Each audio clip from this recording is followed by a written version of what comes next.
자, 여러분, 이어서 보겠습니다. 293페이지 여러분 보시면 납세무자요. 아까 취득세 납세무자는 취득세 과세물건을 취득한 자인데 구체적으로는 취득세 상물건을 사실상 취득한 자라고 그랬습니다. 사실상 취득한 자.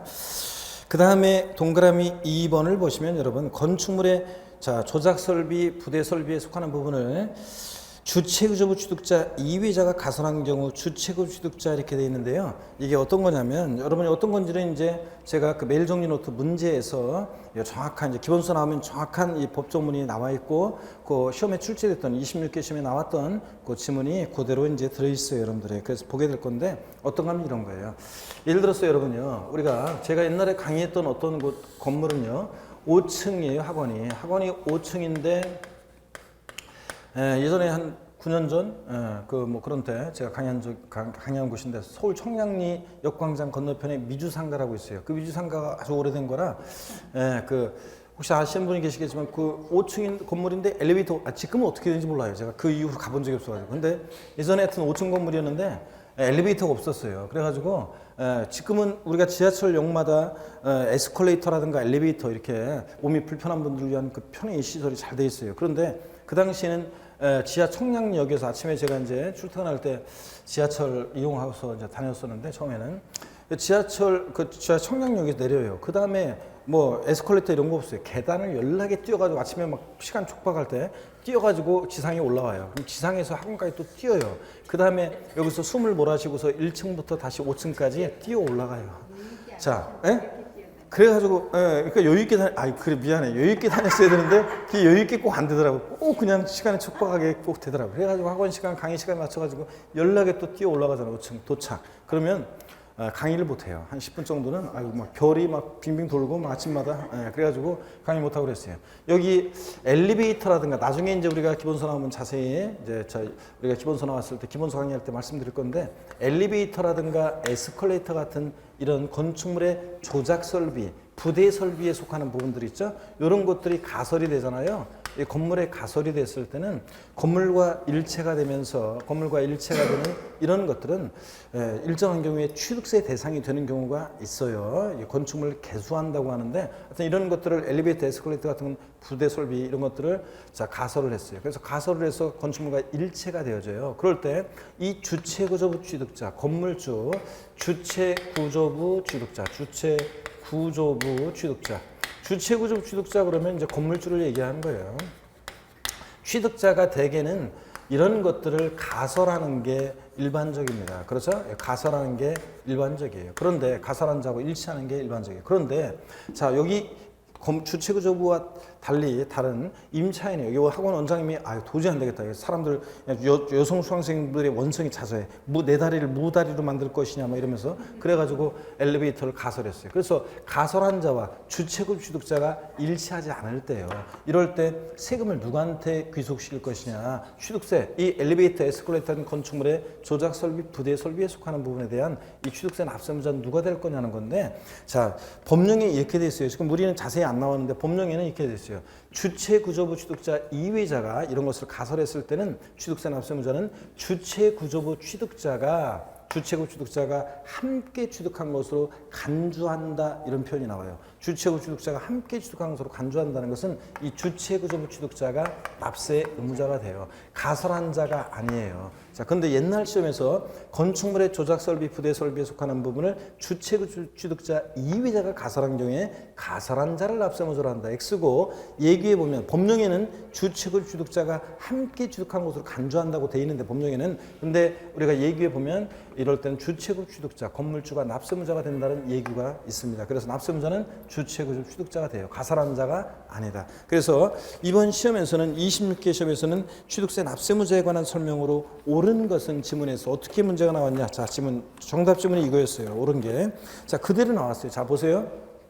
건축물 중 조작 설비로서 그 주체 구조부 하나가 돼서 건축물로서의 효용 가치를 이루고 있는 것에 대해서는 주체 구조부 취득자 외의자가 가설한 경우에도 주체 구조부 취득자가 함께 취득한 것으로 본다. 이렇게 나왔어요. 그래서 맞는 지문인데, 자, 주체 구조부 취득자가 함께 취득한 것으로 간주한다. 이렇게 법령에 되어 있어요. 그래서 그대로 나왔어요. 우리가 맨날 요거는 앞에 저 납세무 취득세 납세무자 부분에서 기본소에서 맨날 앞에 있는 거였고, 우리가 항상 기본적으로 제가 설명드렸던 내용이에요. 그래서 쉽게 답을 고를 수 있었던 문제였습니다. 자, 여러분 보세요. 앞으로 이제 제가 나중에 문제를 이제 풀이 과정으로 들어가거나 나중에 이제 문제 풀이 과정 들어가거나 마지막 마무리 과정 들어가면 제가 수십 번씩 강조할 얘기인데 뭐냐면 우리가 실전에서 긍정형 문제라는 게 있어요. 자, 옳은 것을 골라라. 이런 문제가 옛날에는 뭐 세법 같으면 뭐 몇 문제 안 됐었는데 최근에는 옳은 거 골라라 이런 긍정형 문제가 많이 등장하고 있고요. 수험생들은 전국 모의고사 이렇게 회사에서 통계를 보면 틀린 것은 이 문제보다는 옳은 것은 요 긍정형 문제를 많이 틀려요. 옳은 거 고르는 걸 더 못 찾아 사람들이. 틀린 거를 잘 찾고 옳은 것을 잘 못 찾아요. 그래가지고 그 정답 비율을 보면 옳은 것은 이런 긍정형 문제가 많이 틀려요. 자, 그래서 많이 틀리고 그런데 실전에서는 제가 이번 26개 시험 전에도 내가 수없이 막판에 강조했어요. 만약에 시험에서 긍정형 문제, 옳은 것은 자 옳은 것을 고르는 문제가 나오면 옳은 것을 고르는 문제가 나오면 반드시 그 정답 지문은 우리가 못 보던 곳에서 생소하고 이런 곳에서 답을 고르면 안 되고 항상 옳은 것은 우리가 익숙하게 봤던 가장 기본적인 것에 대개 정답이 있다고 제가 수없이 강조했어요. 그래서 못 보던 곳에서 옳은 거 고르는 문제에서 잘 못 보던 곳에서 우리가 안 배운 그런 내용에서 고르면 안 된다고 제가 수없이 강조했습니다. 자, 그런데 역시 자 26개 시험 긍정형 문제는 대개 우리가 옳은 거 고르는 문제는 대개 우리가 수없이 기본적으로 맨날 평상시에 봤던 가장 기본적인 것에서 역시 답이 있었습니다. 여러분 아시겠습니까, 여러분? 항상 그래서 근데 모의고사 볼 때요. 모의고사 볼 때는 좀 틀려요. 모의고사 볼 때는 출제하시는 분들이 중구난방이에요. 하여튼 그러다 보니까 어떤 분들은 저 어느 회사 우리 회사 말고 어느 회사에서는 제가 그 나중에 이제 여러분들 시중에 나와 있는 전국 모의고사 있죠? 시중에 나와 있는 다른 회사들 이제 전국 모의고사 문제 세법은 어떤 게 적어도 세법은 시중에 나와 있는 전국 모의고사 이런 거 공개적으로 얘기하면 안 되는데 문제는 어떤 형태로든 여러분들이 다 나중에 볼 수 있어요. 제가 다 자료로 나가건 어디 카페 올려놓든 자료로 나가든 다 여러분들이 받아볼 수 있게 돼요. 제가 해드립니다. 제가 항상 기본서 제가 올해도 기본서도 몇 개 출판사 회사에 제가 강의를 해요. 한 곳에만 속해 있지 않고 몇 개 회사에 속해 있어야죠. 몇 개 출판사 책으로 강의를 해요. 기본서. 그리고서도 제가 어떤 회사 책은 기본서를 사요. 제가 제 돈 내고. 그 다음에 연초가 되면 항상 그렇습니다. 그 다음에 또 문제집 같은 거 나중에 나오면 항상 문제집도 제가 몇 개 출판사 문제집을 강의하거든요. 작년에도 4개 출판사 문제집 강의했는데 죽는 줄 알았어요. 왜냐면 책을 다 그냥 한 권으로 쭉 갖고 다니면 되는 게 아니라 여기 책 저 책 헷갈리면 그냥 엉뚱한 책 갖고 와야 되니까 책 갖고 와야 되겠죠. 풀 문제, 제낄 문제를 다 내가 미리 봐야 되기 때문에 아주 그냥 골치 아팠어요. 근데 역시 매년 제가 그럼에도 불구하고 어떤 출판사 또 문제집 같은 건 또 사요.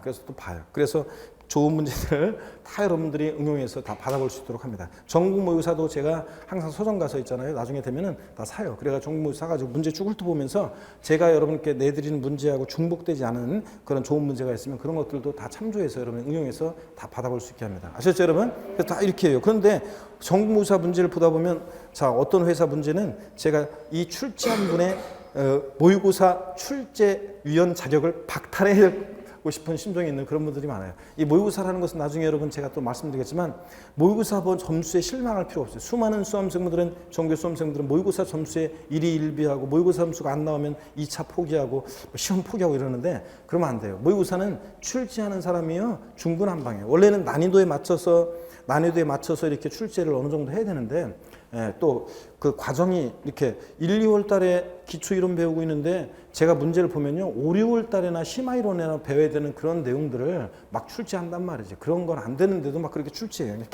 귀찮으니까 막 그냥 자기 문제 풀이 있던 거 그냥 조금만 고쳐가지고 그냥 대충 그냥 내는 거예요. 그런 것도 있어요. 그런 경우도. 그러니까 그런 점수에 여러분이 실망하면 된다 안 된다? 안 된다. 여러분들. 그래서 그렇게 하시면 안 돼요. 그래서 어떤 전국 모의고사를 보다 보면 긍정형 문제에서 여러분들이 아직 과정 속에서 아직 안 배운 그런 내용들이 막 들어있을 수도 있어요. 그렇지만 실전에서는 반드시 긍정 문제는 그런 식으로 나와요. 여러분들 익숙하게 본 것에 답을 골라야지 못 본 것에 답을 고르면 안 돼요. 아셨죠, 여러분들? 네. 그래서 제가 알려드린 범위 내에서 항상 그렇게 고르시면 됩니다.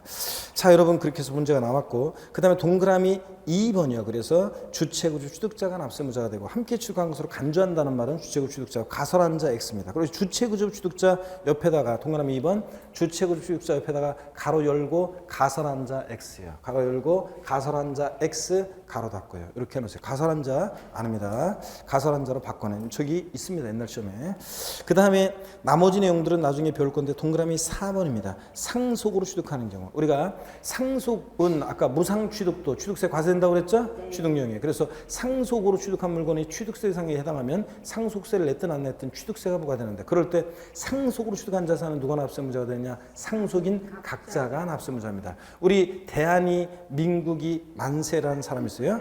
대한이 아이고 이뻐라 바로 나오는데 대한이 민국이 만세가 예를 들어서 대한이 민국이 만세가 상속으로 대한이는 건물을 상속받고 상가를 상속받고 민국이는 토지를 상속받고 만세는 주택을 상속받았어요. 그러면 상속으로 취득한 물건에 대해서 상속인 각자가 취득세 납세무자가 되는 겁니다, 여러분. 아셨죠? 상속인 각자예요. 그런데 시험에서는 나중에 이제 배울 건데 나 시험에서 이렇게 바꿔요. 상속으로 취득한 부동산을 취득하는 경우 취득세 납세무자는 상속인 가운데 상속 지분이 가장 높은 자로 한다. 이런 식으로 바꿔요. 아니고 상속인 가운데 상속 지분이 가장 높은 자가 아니라 누구라고요? 상속인 각자가 납세무자입니다. 자, 이런 식으로 해서 시험 문제 나오고 나중에 우리가 자세히 배웁니다. 더 자세한 내용들은 나중에 우리가 배울 내용들이고요. 자, 넘어갑니다. 어디로 가시냐면 294페이지 취득의 시기는 지금 이제 우리가 1월 달부터 우리가 배우게 되고요. 이것은 격가지 내용이라 자, 이번에는 가장 중요한 우리 세목들의 가장 중요한 줄거리를 스토리를 우리가 봐야 되기 때문에 이 세금은 누가 과세 주체가 되고 어떤 성격의 세고 어떤 것을 과세 대상으로 하고 누가 납세무자가 되고 이 세금 계산은 어떻게 하는지 과세 표준세율 또 어디다 납부하고 어떻게 징수되는지 자, 이런 것들을 우리가 배울 거기 때문에 일단은 넘어갑니다. 294페이지 근데 그 중간에 비과세란 말이 있는데 이건 말뜻만 살짝 소개하고 넘어갈게요. 비과세란 말이 있는데 여러분 잠깐 보세요. 여기 비과세라는 것은 어떤 거냐면 이런 거예요. 비과세, 과세 안일비자죠. 안일비. 그러니까 과세에서 제외하는 경우요.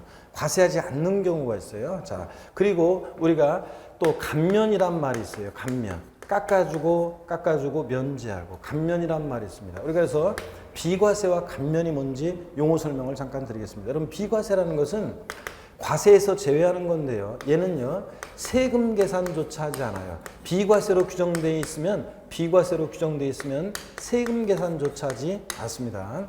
자, 그리고 비과세로 규정되어 있는 것은 비과세하게 해달라고 신청할 필요가 없어요. 신청 요하지 않고 비과세 규정으로 규정되어 있으면 아예 과세에서 제외합니다. 근데 감면이라는 것은 깎아주거나 면제하는 건데 감면은 자, 여러분 얘는 세금 계산을 해요. 일단 세금 계산을 해놓고 그 다음에 깎아주거나 면제를 해요. 그런데 조건을 달아서 그렇게 이제 해주게 됩니다. 조건을 위배하게 되면 나중에 세금을 추징하게 되고요. 세금을 추징하게 되고 자, 감면 깎아주거나 면제하거나 세금 계산을 하고 깎아주거나 면제합니다. 근데 얘는 감면으로 규정되어 있는 것은 반드시 우리가 신청을 해야 돼요. 감면하게 해달라고 반드시 신청을 해야 합니다. 그래서 우리가 여러분들 뭐 나중에 이제 보다 보면 뭐 어떤 것을 감면한다고 되어 있는 그런 내용들은 반드시 감면 신청서를 제출해야지만 감면을 받을 수 있어요. 지방세 특례제한법과 국세 같으면 조세 특례제한법에 엄청나게 국가 경쟁력을 위해서 부동산 거래 활성화를 위해서 뭘 위해서 감면하는 규정이 엄청 많이 나와 있습니다. 이것은 여기를 보세요. 감면은 요거 감면으로 규정되어 있는 내용들은 지방세 특례제한법이나 조세 특례제한법 내용은 실전에서 우리가 실무에서는 감면 규정을 잘 활용할 필요가 있는데 그런데 시험에서는 워낙 방대하기 때문에 감면 규정은 시험에 거의 나오지 않습니다. 우리가 시험은 뭘 보냐면 비과세예요. 취득세 비과세, 등록면허세 비과세, 재산세 비과세를 공부하고 또 양도소득세 비과세는 시험에 출제가 됩니다. 그런데 요 감면 규정은 출제되지 않고요. 자, 이거예요. 차이가. 그래서 비과세와 감면의 차이점은 이런 겁니다. 나중에 시간 지나면 꼭 수강생들을 5월달, 6월달 여름 돼가지고 교수님 감면은 뭐고 비과세는 뭐예요? 꼭 이렇게 물어봐요. 기초과정에서 설명을 드리는데 나중에는 이제 이런 거 용어 설명 드리지 않습니다. 하여튼 비과세라는 것은 세금 계산조차 하지 않고 과세에서 제외하는 거고, 근데 감면은 깎아주거나 면제하는 감면은 일단 세금 계산을 하고 조건 따라서 조건을 위배하면 세금을 추징하기도 하고, 또 감면은 반드시 신청서를 제출해야 한다는 거예요. 자, 그러면 교재를 보겠습니다. 어떤 경우에 취득세는 비과세하느냐? 동그라미 1번 2번이 제일 중요한 건데 나머지 내용들도 중요하지만 차차 변화할 것이고 1번만 한번 봅니다. 국가, 지자체, 국가나 지방자치단체, 또 다른 법률에서 국가 등으로 의제되는 법인은 제외. 무슨 얘기냐? 원래는 법인인데 법령에서 국가나 지자체로 의제해주는 그런 법인은 아닙니다. 원래부터 국가 지자체가 된다는 얘기고, 또 지방자치단체 조합이요. 지방자치단체 조합이라는 게 뭐냐? 자, 예를 들어서 서울특별시와 경기도가 공통의 어떤 사무를 처리하기 위해서 조합을 결성해요. 그러면 결국은 지방자치단체가 합쳐진 게 지방자치단체 조합이니까 지방자치단체하고 똑같다고 생각하면 돼요. 그래서 앞으로 공부할 때 뭐 지방자치단체 조합이 뭘 취득했다고 나오면 그냥 지방자치단체가 취득했구나 이렇게 생각하시면 됩니다. 아셨죠? 자, 그 다음에 외국 정부 및 주한 국제기구가 취득을 합니다. 그럴 때 취득세는 과세하지 않습니다. 당연하지. 국가 등이 자기를 위해서 취득했을 때 국가 자체가 자기한테 세금 낼 수는 없잖아요. 당연히 비과세입니다. 동그라미 2번이요. 국가 지방자치단체, 지방자치단체 조합의 귀속 또는 기부 차발 조건으로 부동산을 취득하거나 사회기반 시설을 취득할 때 역시 취득세를 비과세합니다. 여러분, 자, 제가 부동산을 취득해서 서울특별시에 기부 찬합하려고 합니다. 청소년을 위한 또는 어려운 저소득층 청소년을 위한 쉼터로 써주십시오 하면서 부동산 주택께서 서울특별시 기부 찬합하려고 하는데 아이고 좋은 일 하시네요 그러면서 세금은 내야죠 이러면 돼요? 어차피 지방자치단체 것이 될 건데, 또 도로를 만들어서 국가에 기부 찬합하는데 아이고 애국자시네요 그러면서 취득세는 내라고 하면 돼요? 여러분들은 안 되지. 그러니까 당연히 국가자체 귀속 또는 기부 찬합할 조건을 취득하는 부동산 및 사회기반 시설 취득은 취득세를 과세하지 않습니다. 여러분, 이런 것들 등등 이제 두 가지만 여러분이 아시면 되겠습니다.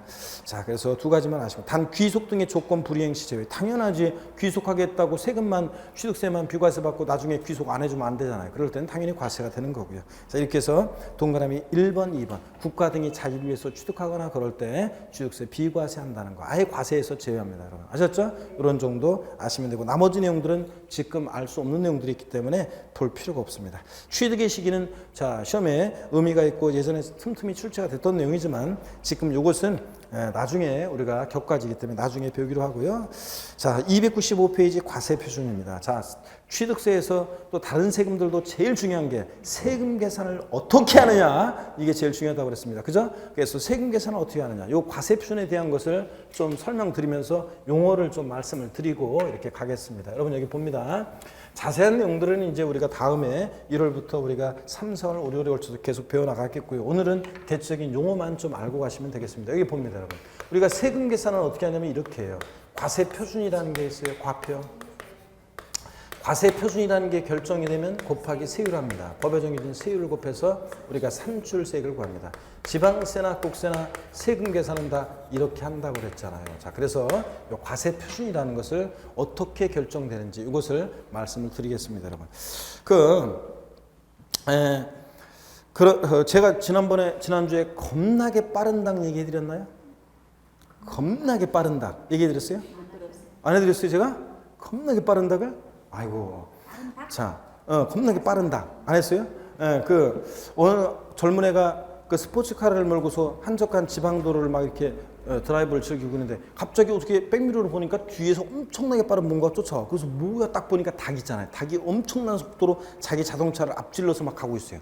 그래가지고 그냥 스포츠카를 몰고 그 닭을 막 이리저리 엄청 쫓아다녔어요. 그랬더니 어느 한적한 농가 근처에서 닭이 싹 사라졌어요.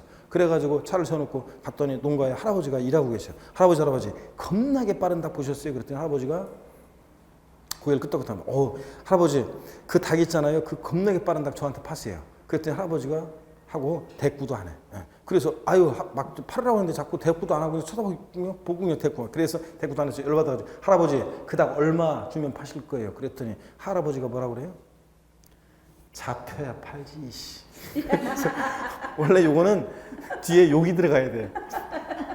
C, A, B, C 이거 원래 이게 들어가야지 더 적나라해지는데 어떡하나 여러분 그렇습니다. 자 여러분 봅니다. 여기 보세요. 우리 남성 수강생 네 명은 뭐 반응이 없어요. 그냥 그런가 보다 그냥 이러면서 항상 호응을 리액션이 중요한데 항상 리액션이 중요한데 이렇게 그래서 앞에 있는 우리 여성 수강생 리액션이 중요한데 우리가 리액션이 없잖아요. 이 리액션이 없으면 얼마나 강의하기가 힘든지 아세요? 2배나 힘들어 2배나 강의하기가 리액션이 없으면. 그래서 리액션이 있어야지 저희가 그냥 힘든지 모르고 하는데 리액션이 없으면 뭔 얘기하는데 반응이 전혀 없어요. 대답도 없고 이러면 그냥 힘 빠집니다. 여러분. 자 그래서 여기 봅니다. 과세 표준이 있잖아요. 이거 어떻게 결정되느냐 과표라는 거 세금 계산하는데 기초가 되는 가액이나 수량이라고 우리가 배웠었습니다. 조총론에서. 그럴 때 이 과세 표준이라는 거 한번 보세요. 여러분들 과세 표준이라는 게 취득세는 과세 표준이 뭐냐면 취득세는 과세 표준이 취득하는 가격이에요. 취득세는 과세 표준이 취득하는 가액이겠죠. 나 그 부동산을 1억 원에 취득했다. 그럼 취득한 가격 1억 원. 이게 과세 표준이 돼요. 등록면허세는 대표적으로 부동산 등기할 때 등기하는 부동산의 가액이 과세 표준이 돼요. 물론 등록면허세는 이제 건수가 과세 표준이 되는 경우도 있지만 원칙적으로 일반적으로 이제 부동산 등기할 때 등기하는 부동산 가액 곱하기 세율이에요. 재산세는 딱 보니까 알겠네요. 재산세는 보유하는 그 재산 가액 있죠? 이게 과세 표준이 돼요. 그래서 보유하는 재산 가액 곱하기 세율에서 재산세를 계산합니다. 그럴 때 취득세와 등록면허세는 우리 앞에서 저희 총론에 배웠어요. 취득세와 등록면허세는 이 과세 표준, 취득가액과 부동산 가액을 납세무자가 결정하여 과세 주체가 결정해요. 우리 징수 방법 배웠잖아요. 누가 세금 계산하느냐에 따라서 징수 방법 달라진다고 했는데 취득세나 등록면허세는 신고 납부를 원칙으로 하니까 누가 원칙적으로 이 과세 표준을 결정해? 납세 의무자가. 취득세와 등록면허세는 납세 의무자가 요 과세 표준과 세액을 결정합니다. 과세 표준을 결정해요. 납세 의무자가. 근데 재산세는 이 재산가액은 누가 결정하겠습니까? 재산세 보통 징수 방법으로만 징수되는 세금이니까 누가 이 재산가액을 결정해요? 과세 주체예요. 지자체장 과세 주체가 결정합니다. 자, 그럴 때 취득세와 등록면허세는 납세무자가 이 과표를 결정해요. 그럴 때 과표 결정하는데 원칙적으로 일반적인 거래의 경우는 자, 일반적 거래의 경우에 취득세, 자, 등록면허세 과세 표준은 원칙적으로 자, 납세무자가 결정하는데 원칙 납세무자가 신고하는 가액이 과세 표준이 됩니다. 나 1억 원에 그 부동산 취득했다. 그러면 신고하는 가액 1억 원 곱하기 세율이에요. 신고하는 가액이 과세 표준인데 근데 예외적으로 자, 지방세 과세 시가 표준액이라는 것이 시가 표준액이 과세 표준으로 결정되는 경우도 있습니다, 여러분. 자, 그러면 용어 설명을 드릴게요. 시가 표준액이라는 게 뭐냐? 자, 처음으로 용어 설명을 드리겠습니다. 여러분 여기 봅니다. 우리가 흔히 공시가격이란 말이 있어요. 공시가격. 여러분 공시가격 들어보셨죠? 공시가격. 근데 이 공시가격에는 여러분 봅니다. 기준시가라는 게 있고 기준시가 들어보셨죠? 기준시가. 근데 시가 표준액이라는 것은 잘 못 들어보셨죠? 여러분 시가 표준액이라는 게 있습니다. 기준시가와 시가 표준액이라는 것으로 나눠져요. 공시가격은. 그랬을 때 기준시가라는 것은 뭐냐면 국세를 과세하는 데 있어서 그 물건에 대한 기준이 되는 가격을 말합니다. 여러분, 기준가격. 자, 관할 세무서장은 도대체 어떤 것을 근거로 해서 나한테 세금을 부과하느냐. 자, 시가 표준액이라는 것은 지방세를 과세하는 데 있어서 그 물건에 대한 기준가격을 얘기합니다. 여러분, 대표적으로 재산세는 보통 징수 방법으로 징수되죠. 가만히 있으면 우리 집에 대해서 내가 갖고 있는 토지에 대해서 자, 시군장 군수구청장이 세금을 계산해서 세금 내라고 납세 고지서가 날라옵니다. 도대체 자, 여러분 노원구청장은 여러분 집에 대해서 도대체 뭘 근거로 세금을 계산해서 재산세를 내라고 하느냐. 자, 어떤 것으로 세금을 내라고 하냐면 이 시가 표준액을 기준으로 해서 세금을 계산합니다. 항상 미리 말씀드리면 지방자치단체장은 시가 표준액을 기준으로 세금을 계산합니다. 자, 그럴 때 여러분 시가 표준액은 그러면 어떻게 결정되느냐 한번 보겠습니다. 토지 같은 것은요. 토지는 시가 편익이 어떻게 결정되느냐? 자, 대한민국 통치권이 미치는 우리나라 전국토요. 예? 우리나라 전국토 원래는 백두산부터 한라산까지 이 전국토요. 삼천리 방방곡곡곡곡 이래야 되는데 분단의 현실 때문에 통치권이 미치는 우리 휴전선 이남이죠. 통치권이 미치는 전국토의 수많은 필지들이에요. 이 땅값을 매기는데 어떻게 땅값을 매기냐면 먼저 보세요, 여러분. 예를 들어서 만약에 아까 우리 그 저기로 계속 밀고 나가야지. 김천시, 경상북도 김천시가 있습니다. 그러면 경상북도 김천시에 수많은 필지들 땅들이 있습니다. 이 땅값을 매길 때 주변 토지 지가에 영향을 미칠 수 있는 대표성 있는 땅들을 선정합니다. 이것을 뭐라고 하냐면 이거는 적을 필요가 없어요. 근데 금방 지울 거예요. 그냥 말뜻만 시가 편익 말뜻만 알면 되는 거예요. 잠깐 보세요. 편하게 필가 표시. 요 대표성 있는 땅을 우리가 표준지라고 합니다. 이 표준지를 누가 선정하냐면 국토교통부 장관이 선정해요. 그러면 이 표준지를 선정해서 국토교통부 장관이 이 표준지 땅값을 산정고시합니다. 그게 뭐냐면 표준지 공시지가, 표준지 공시지가 또는 공시지가 이렇게 얘기합니다. 들어보셨죠, 여러분? 표준지 공시지가 또는 공시지가 이렇게 얘기해요. 자, 그리고 김천시장은 자기 관할 구역 내 개별 필지들에 대한 땅값을 이걸 참조해서 개별 필지들에 대한 땅값을 산정고시해요. 그게 뭐냐면 개별 필지들에 대한 땅값, 개별 공시지가입니다. 개별 공시지가. 자, 이 개별 공시지가가요, 여러분, 이 개별 공시지가가 이 개별 공시지가가 토지에 있어서 자 보세요. 토지에 있어서 지방세, 특히 지방세에서 얘가 지방세에서 토지 시가 표준액이 되고요. 토지 시가 표준액이 되고, 근데 이게 국세에서는 이게 토지의 자 기준 시가도 됩니다. 이게 기준 시가와 시가 표준액은 똑같은 거냐? 자, 같은 부분이 있지만 세밀하게 들어가면 다른 부분이 있어요. 그래서 우리가 여기를 보세요. 지방세 문제에서 기준 시가 어쩌고 하면 무조건 틀린 거예요. 잘못된 말이에요. 국세에서 시가 표준액 어쩌고 하면 이건 잘못된 표현이에요, 여러분. 국세에서 뭐라고 한다? 기준 시가. 지방세에 부과할 때는 뭐라고요? 시가 표준액 이렇게 얘기합니다. 자, 그래서 개별 공시지가가 토지 시가 표준액이 됩니다. 그 다음에 또 보세요. 주택도 똑같아요. 이번엔 주택이 있어요. 자, 주택이 있는데, 자, 주택이 있고, 우리 한 사람만 물어보면 뭐하니까 고향이 어디예요? 청주? 자, 충청북도 청주시에 수많은 주택들입니다. 청주 어디? 내가 청주에서 강의 하고 몇 년 했는데. 자, 어디? 수곡동이면 어디야? 구루 얘기해. 그 청주시 복대동 말고 청주시 흥덕구. 그 다음에 뭐 그런 게 있는데 흥덕구에 거기가? 알겠습니다. 자, 청주 살고 계신 강의 듣고 있는 동강 수강생분들 많은데, 자, 여기 청주시에 수많은 주택들이 있습니다. 이 주택들의 가격을 매기는데요, 주변 주택 가격에 영향을 줄 수 있는 대표성 있는 주택을 선정합니다. 이게 뭐냐면 표준주택이에요. 이 표준주택을 선정해서 국토교통부 장관이 역시 표준주택 가격을 산정한 것이에요. 자, 그래서 이 표준주택 가격을 참작해서 나머지 자기 관할 구역 내 개별 주택들에 대한 가격을 산정하십니다. 이게 뭐냐면 개별 주택 가격이에요. 개별 주택 가격. 단독주택이나 다가구 주택에 대한 공시 가격이고요. 아파트 같은 것은 공동주택 가격이 산정고시 됩니다. 자, 그랬을 때 이것이 똑같아요. 이것이 역시 또 주택의 시가 표준액도 되고 주택의 기준 시가도 됩니다. 그 외에 건축물이라든가 이런 것들에 대한 시가 표준액 산정 방법이 다 있어요. 그런데 그런 것까지 우리가 알 필요는 없고요. 자, 그러면 결론적으로 여러분 이것만, 자, 이거 지우고 결론적으로 그러면 우리 공시가격, 기준시가와 시가 표준액 나눠줄 때 여기 시가 표준액이라는 게 뭐냐? 토지는 두 가지만 알면 돼요. 토지 시가 표준액은 뭐라고요? 토지 시가 표준액은 뭐라고요? 토지 시가 표준액은 개별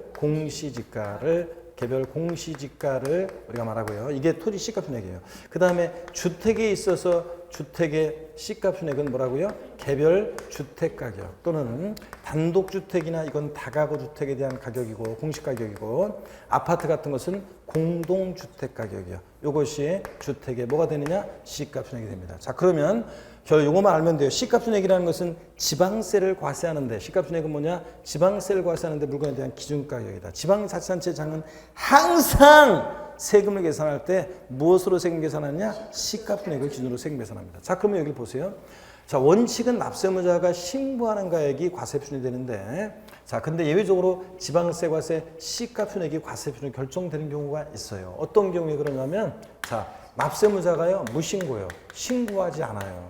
또는 신고하지 않으면 여러분 취득세나 등록물세에 납세무자가 신고 납부하는 세금인데 신고 안 하면 2차적으로 누가 세금 계산한다고 그랬어요? 지방자치단체장, 과세주체가 세금 계산한다고 그랬잖아요. 시자체장이 무엇으로 계산해? 시가분액으로. 또 납세무자가 신고하긴 했는데 신고서에 신고 가액의 표시가 없어요. 얼마에 취득했다고 하는지 신고가액 표시가 없어요. 또는 납세무자가 신고했어요. 이번에는 신고했는데 신고한 가격이 지방세, 과세, 시가 표준액보다 미달하게 신고되는 낮은 가격으로 신고되는 경우입니다. 이게 어떤 건지 한번 볼까요, 여러분? 이게 어떤 거냐면 우리가 소위 말해서 시가라는 가격이 이 정도 가격대에 있어요. 시가가. 그런데 어떤 사람이 취득했다고 신고한 가격이 자, 요 정도 시가보다 낮은 가격대에 있어요. 이게 예를 들어서 1억 2천이고 시가가 소위. 근데 신고한 가격이 1억 원이라고 쳐요.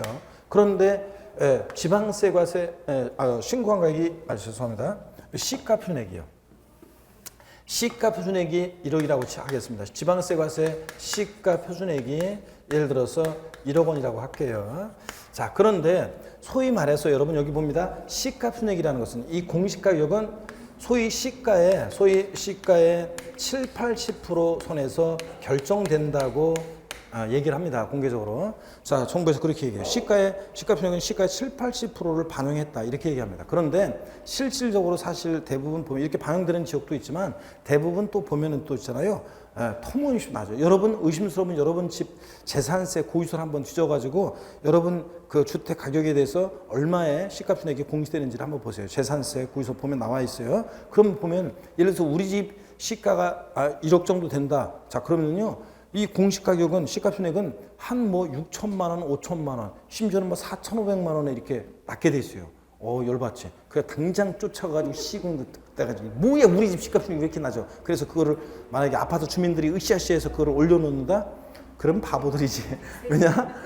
세금은 이 시가 표준액에 의해서 과세가 되기 때문에 각종 세금만 많이 올라갑니다, 여러분들. 자, 그러니까 안 올리는 것 뿐이지. 그래서 시가 7, 80% 반영된다고 하는데 실제로는 이렇게 좀 낮게 되어 있어요. 자, 이 반영 비율을 지금 현실화하겠다고 정부에서는 계속 얘기하고 있고요. 자, 어떤 간에 이렇습니다. 그런데 어떤 사람이 취득했다고 신고한 가액이 예를 들어서 8천만 원에 취득했다고 신고했어요. 시가 표준액보다 낮은 가격으로. 그러면 우리가 나중에 배울 건데요. 이 신고한 가격에 대한 객관적인 입증이나 이 납세문자 신고한 시가 표준액 낮게 신고했을 때는 이 신고한 가격에 대한 객관적인 입증이나 그런 증빙이 없는 경우에는 자, 뭐야 시가 표준액이라는 것이 소위 시가의 7, 80% 선에서 결정됐는데 이거보다 더 낮게 신고해? 그러면 불성실, 이걸 내가 왜 지웠어, 이거. 불성실 신고했다고 봐가지고, 무엇으로 과세권자가 다시 과표 결정하느냐? 시가 표준액으로. 이 시가 표준액으로 다시 과표를 결정한다. 그런 얘기입니다. 자, 그래서 시가 표준액으로 과표가 결정되는 경우에 납세문자 신고하지 않거나 또는 신고했는데 신고서에 신고 가액의 표시가 없거나 또는 신고한 가액이 시가 표준액보다 미달하게 낮은 가격으로 신고했을 때는 과세권자가 얘가 불성실 신고했다고 봐서 무엇으로 과표 결정한다? 시가 표준액으로 과표를 다시 결정합니다. 시가 표준액으로. 자, 그럼 요까지 얘기를 다시 한번 사례로서 한번 설명을 드려볼게요. 요까지 얘기를. 자, 그럼 무슨 얘기냐면 여기 봅니다. 예를 들어서 지금 요 얘기는 이런 거예요. 갑과 을이 자, 여기 보세요. 부동산을 거래했습니다. 그랬을 때 이 부동산에 대한 지방세, 과세, 시가 표준액 줄여서 이 시가 표준액이 만약에 1억 원이라고 쳐요. 자, 여기 봅니다. 을의 입장에서 취득세에 관해서 을이 취득했다고 신고한 가액이 만약에 1억 2천만 원에 취득했다고 신고했습니다. 시험 문제는 이런 식으로 기초과정 같은 면 특히 이런 식으로 나와 있고 물론 여기 쓸데없는 얘기도 막 집어넣지만 이렇게 해놓고 을의 취득세 신고 시 취득세 과세 표준 금액은 얼마인가 물어봐요. 자, 요 사례에서 취득세 과세 표준 금액은 얼마입니까? 얼마를 취득세 과세 표준 금액으로 해야 돼요? 예? 자, 보세요. 취득세는 원칙 납세무자가 신고하는 가액이 과세 표준이잖아요. 그러니까 원칙 신고하는 가액이니까 뭐 과세 표준인데 1억 2천만 원이 과세 표준 금액이 됩니다. 1억 2천만 원이. 자, 그런데 요번에 이렇게 하겠습니다. 1억 2천만 원 이거는. 근데 요번에 이렇게 하겠습니다. 납세무자가 시가표준 2억짜리인데 을이 취득했다고 신고를 안 했어요. 무신고예요. 신고 안 했어요. 그러면 이대로 끝나면 안 되겠죠? 2차적으로 과세권자가 다시 과표 결정합니다. 자, 지자체장은 항상 무엇으로 과표 결정해? 시가표준액으로요. 시가표준액 곱하기 세율에서 세액 계산합니다. 그래서 나온 이 세 개다가요, 얘가 신고하지 않은 것에 대한 불성실 신고한 것에 대한 가산세를 합해가지고 이 합한 금액을 납세 고지서를 발부해서 징수합니다. 그래서 아까 배웠잖아요. 조세 총론에서 지난주에 취득세는 원칙 신고 납부하지만 가산세부터는 고지서를 통해서 보통징수 방법으로도 징수할 수 있다. 배웠죠, 여러분들? 그래서 이렇게 하는 거예요. 납세문자 신고 안 하면 자, 과세권자 다시 시가표 내고 과표 결정해서 곱하기 세를 세 계산한 다음에 가산세 합해서 납세 고지서를 발표해서 징수합니다. 또 요번에는 납세문자가 요거까지 설명드렸죠? 신고하긴 했어요. 근데 신고한 가액이 시가표액보다 미달하게 신고했어요. 8천만 원에. 그러면 객관적인 증명이나 증빙이 없는 한은, 사정이 없는 한은, 객관적 사정이 없는 한은, 자, 뭐야 이거 시가표액보다 낮게 신고해? 그럼 과세권자가 얘 불성실 신고했다고 봐서 무엇으로 다시 과표 결정해? 시가표액으로 다시 과표 결정해요. 시가표액보다 미달하게 신고되면. 그래서 곱하기 세를 세 계산하고 불성실 신고한 것만큼에 대한 가산세 계산해서 합한 금액을 납세 고지서를 발부해서 보통징수 방법으로 징수하는 겁니다. 이해되십니까, 여러분? 자, 그럼 취득세는 과세표준은 취득가격인데 납세무자가 결정한다. 원칙 납세무자가 신고하는 가격이 과세표준이 되고, 근데 예외적으로 시가표액이 과세표준이 결정되는데 납세무자가 신고하지 않거나 또는 신고서에 신고 가액의 표시가 없거나 신고한 가액이 시가표액보다 미달하게 신고된 경우에는 무엇으로 과표가 결정된다? 시가표액으로요. 아시겠습니까, 여러분? 자, 이렇게. 그 다음에 이제 특례가 있어요. 특례가 또 있는데 시가표준과 관계없이 언제나 그 실제 사실상 취득한 가격을 과세표준으로 하는 경우도 있지만, 그것은 우리가 다음에 기본서 나오면 다음에 배우기로 하고, 오늘은 여러분들이 이렇게 과세표준이 어떻게 결정되느냐.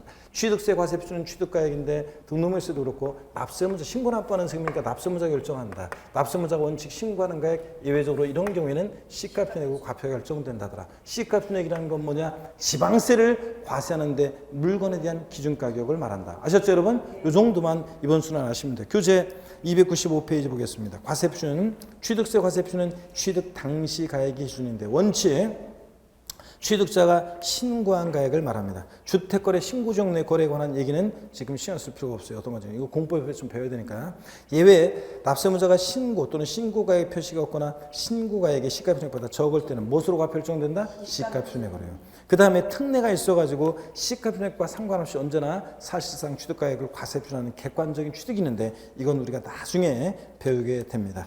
그 다음에 취득가격 범위 이런 것들, 간주취득 이런 것들 나중에 배우고요. 아래 내려보니까 시가표준액이란 말이 있습니다. 시가표준액. 토지, 주택의 경우에 시가표준액이요. 먼저 토지는 공시가격인 자 개별 공시지가가 토지 시가표준액이고, 주택은 개별 주택 가격이나 공동 주택 가격이 자 시가표준액이 된다는 거. 건축물의 시가표준액 결정은 알 필요 없어요.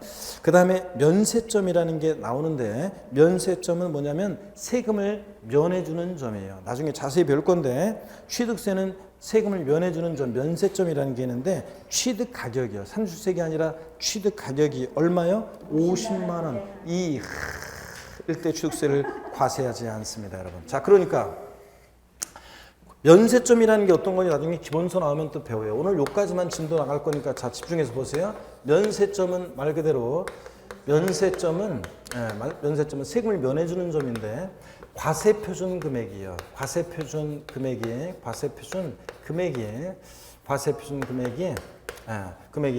일정 금액 이하일 때 과세하지 않는 것을 말합니다. 자, 이하다 그러면 이 과세표준 금액이 일정 금액 이하에 대해서는 과세하지 않습니다. 이게 자, 그래서 면세점은 과세표준 금액이 일정 산출세가 아니라 과세표준 금액이 일정 금액 이하일 때 과세하지 않는데, 대표적으로 취득세 같은 게 대표적이에요. 취득세는 면세점이 적용되는 세금인데, 취득세는 금방 보다시피 취득 가격이 얼마? 50만 원 이일 때 자 과세하지 않습니다. 그럼 질문 드리겠습니다. 바로 여러분 질문 드리겠습니다. 취득세는 그러면 자 보세요. 취득세는 내가 어떤 걸 취득했는데 취득 가격이 딱 50만 원입니다. 취득 가격이 50만 원인 자산을 취득했을 때 취득세 과세되지 아니한다. OX요. 취득 가격이 50만 원인 경우 취득세는 과세하지 아니한다. 맞습니다. 이하니까 포함해서 아래로 해요. 포함해서 아래로 과세하지 않으니까 50만 원 포함해서 50만 원을 포함해서 아래로 과세하지 않는 거예요.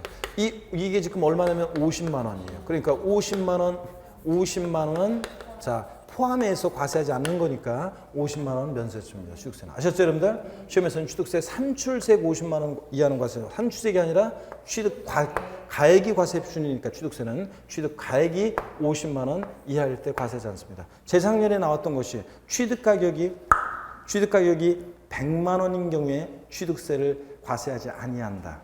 X입니다. 100만 원이면 과세합니다. 50만 원 이하일 때 과세하지 않는 거죠. 아셨죠?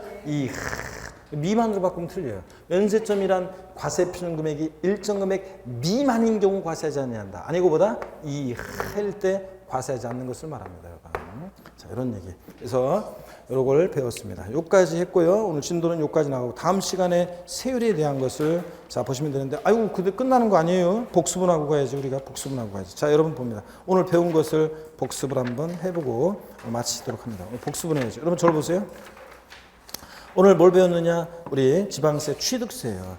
취득세 고개를 드시고 자 과세 주체는 누구라고 그랬습니까? 취득세 과세 주체는 누구다?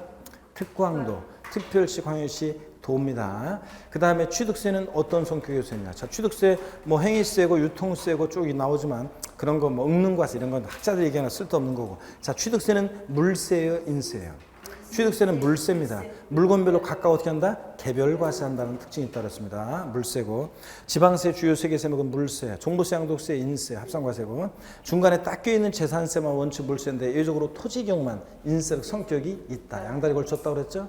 자, 취득세는 물세입니다. 자, 덜 더 봅니다. 취득세는 실질과세 원칙이 적용됩니다. 사실주의 과세예요. 그래서 취득세는 자 등기되지 않아도 내 명의로 등기 전 안 됐어도 등록되지 않아도 허가받지 않아도 과세가 된다는 거. 취득세 공부상 현황과 사실상 현황이 다르면 무엇에 따라서 사실상 현황에 따라 부과합니다. 원칙적으로 취득세는 등기 등록 명의자와 실질 권리자가 일치하지 않을 때 누구한테? 실질 권리자에게 세금을 귀속시킵니다. 여러분 아셨죠? 실질 과세 원칙.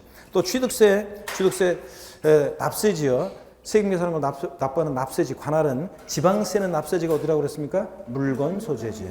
국세는 어디다? 주소지. 집가구한테 분류하고 국세는 주소지, 지방세는 물건 소재지. 취득세 부동산을 취득했을 때 취득세 납세지는 부동산 소재지예요, 취득자의 주소지예요? 취득세 납세지 부동산 취득했을 때 부동산 소재지예요, 취득자 주소지예요?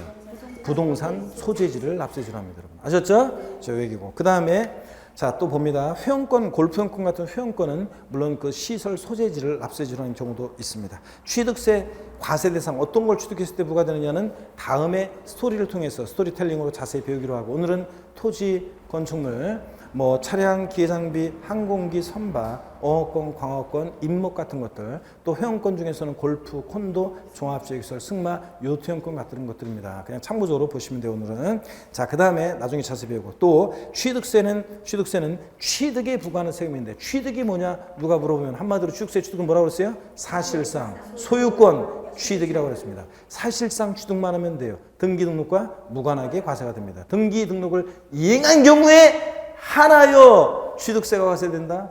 X입니다. 등기록과 무관하게. 사실상 취득해야지 형식적인 취득은 취득이 아니라고 그랬습니다. 그 대표적인 예, 신탁법에 의한 신탁산 취득은 믿고 맡은 것뿐이니까 신탁계획 종료 돌려줘야 되니까 위탁세, 수탁세를 전할 때 수탁자의 취득은 과세되지 않습니다. 또 사실상 소유권을 취득해야지 소유권 이해 권리요. 부동산 임차권, 지상권, 전세권, 지역권, 아파트 상권권 이런 것들은 취득세 과세되지 않습니다. 슬쩍 과세상에 집어넣고 속인단 말이죠. 그 다음에 취득세. 자, 납세 의무자 누가 되느냐? 원칙적으로 취득세 납세 의무자는 취득세 대상 물건을 사실상 취득한 자입니다. 사실상 취득한 자예요. 등기록과 무관하게 사실상 취득한 자. 자, 취득세는요. 근데 원시 취득자가 납세 의무자가 되지 않고 승계 취득자만이 납세 의무자 되는 경우도 있어요. 즉 어떤 경우냐? 취득세는 원래 취득 유형이 사실상 취득 유형과 의제 취득, 간주 취득 유형으로 나눴잖아요. 사실상 취득 유형, 원시, 승계, 유상, 무상 불문하잖아요. 그런데 무상 취득도 과세되고, 근데 원시 취득에 과세되지 않는 경우, 그래서 원시 취득자는 납세 의무자가 되지 않는 경우도 있었습니다. 머리 글자를 따서 네 가지 어떤 경우? 차, 기, 항, 선. 에브리바디 다 같이요. 시작. 차, 기, 항, 선의 경우는 원시 취득 과세하지 않고 승계 취득자만이 납세 의무자가 되고, 또 그 다음에 사실상 취득은 아니지만 취득했다고 간주, 의지에서 취득세가 부과되는 경우가 있었는데 한 가지만 배웠어요. 네 가지 중에서 오늘. 토지 지목 변경으로 어떤 일이 있을 때 가액의 증가가 있을 때 단순히 지목만 변경된다고 취득세 부과되는 것은 아니고 가액의 증가가 있을 때 가액의 증가분을 취득했다고 간주에서 의지에서 취득세가 부과되는 경우도 있다. 자, 그 다음에 취득세 납세무자 건축물의 조작설비, 부대설비에 속하는 부분을 주체구조부 취득자 이외이자가 가설했을 때, 자, 주체구조부 취득자가 함께 취득한 것으로 간주한다고 법령이 되어 있어요. 그럴 때는 가설한 자 아니라고 그렇습니다. 주체구 취득자, 건물주가 납세무자 된다는 거. 상속으로 취득한 재산은 누가 납세무자가 되느냐? 상속인 각자지. 뭐 상속인 가운데서 상속 지분이 가장 높은 자 이렇게 바꿔요. 아니고 상속인 각자라고 그랬습니다. 대한이 민국이 만세야 이런 식으로. 그 다음에 여러분 또 저를 보세요. 취득세, 비과세라는 것은 규정이 되어 있으면 아예 세금 계산조차 하지 않고 신청 요하지 않고 비과세달라는 신청 요하지 않고 과세 제외합니다. 국가 등이 자기를 위해서 취득할 때 비과세입니다. 국가, 지방자치단체, 지방자치단체, 조합 등이 외국 정부 중앙국제기구가 취득할 때 비과세. 자, 국가지자체, 지자체 조합의 귀속 또는 기부 찬합할 조건으로 취득하는 부동산 및 사회기반 시설 취득은 당연히 이렇게 한다? 비과세한다.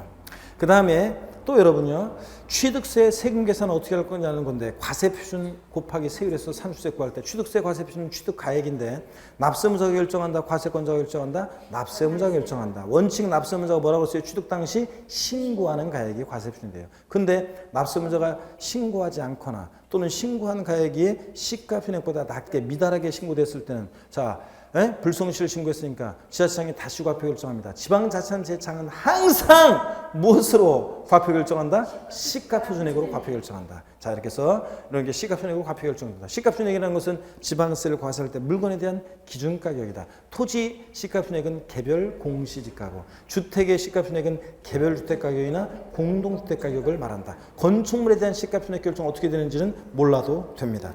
자, 취득세 면세점이요. 취득세 세금을 면해주는 면세점이 있는데, 자, 면세점이라는 것은 과세표준 금액이 일정 금액 이일 때 더럽게 내가 왜 이러느냐, 더럽게 저녁 시간이 다 저녁 못 듣다 했는데 나중에 알게 돼요. 미만으로 바꾸면 틀려요. 면세점이라는 것은 과세금 금액이 일정 금액 이일 때 과세자는 건데, 취득세 면세점은 취득 가격이 상수액이 아니라 취득 가격이 얼마? 50만 원 이일 때 과세자는다. 그래서 취득 가격이 딱 50만 원이면 취득세는 과세한다 안 한다? 안 한다. 50만 원일 때 과세한다 안 한다? 안 한다. 50만 원이 과세하지 않습니다, 여러분. 아셨죠? 오늘 여기까지 배웠고, 다음 시간에 세율, 납세 절차 이런 것들을 이어서 배웁니다. 다음 시간에도 계속 중요한 내용들이고 절대 빠지면 다음에 이제 이해가 안 돼요. 꼭 나오시길 당부드립니다, 여러분. 아셨죠? 자, 저를 봅니다. 하여튼 고생 많으셨고, 여러분 다음 주에 우리 씩씩한 모습으로 우리 다음 주에 또 뵙도록 하겠습니다. 고맙습니다, 여러분. 수고하셨습니다.